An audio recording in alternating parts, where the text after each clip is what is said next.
The thing that's going to save you years when learning photography is that it's a cyclic process. The more you take a photo and then edit a photo and rinse and repeat, the better you get at both because it's a feedback loop. And being able to do both of those things on the same device means you can learn at a very fast rate. And that's actually how I learned photography.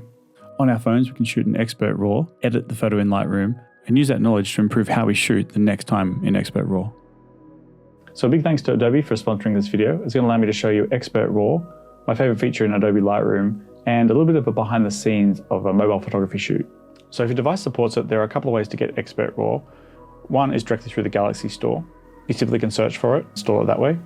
Otherwise, through your native camera app, under More, you'll see there's the Expert RAW option. If you see a little arrow, it means you haven't downloaded it yet. It'll link you to the Galaxy Store and allow you to download it that way. And after that, it's a shortcut through to the app.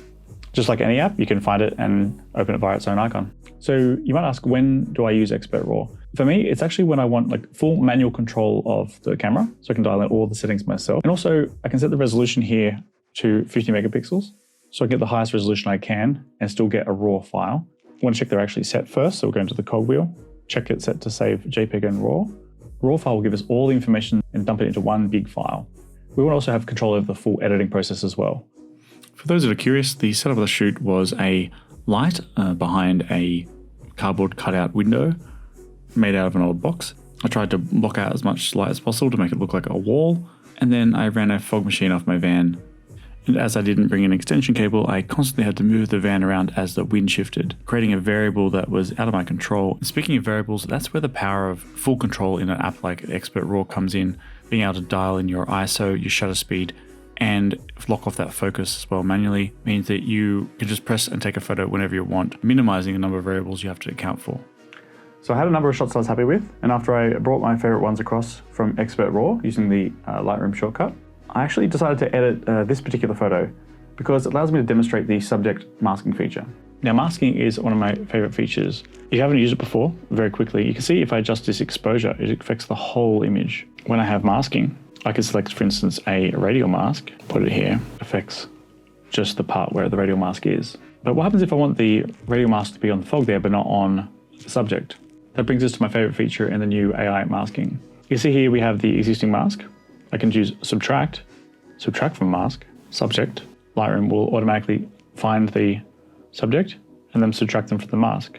So now when we adjust our exposure, we're only adjusting the parts that are included in the mask with the subject removed. So now we know what masking is, let me jump through just the major parts of this edit. So no surprises, I'll be adding a radial mask. The reason I'm doing this is because I really want to emphasize that light beam, and by putting a bright source behind the subject, we're going to really make them stand out as the sort of subject of the shot. So I'm going to subtract the subject, I'm going to add some warmth and some negative dehaze there. I'm going to jump back into the light and bring the highlights down just to de-emphasize them a little bit. I also just warmed up the image to give it a warm aesthetic. So that's the base part of the image. There's a bit of light spill onto parts of the structure I didn't want in the image. So I can use the healing brush for that and just get rid of the major parts. So next I want to adjust the light sources. I'm going to add a radial gradient, one each per light source. I might go into the effects and add some negative dehaze as well, just to add a little bit to it.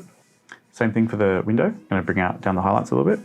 So I've added just a quick brush onto the subject and to the tree, and I'm just going to bring their highlights up and add some clarity. And there you go, the final image, just shifting the focus away from the window to the subject, bringing like a nice warm aesthetic to it. So I encourage you to download both programs and try them for yourself.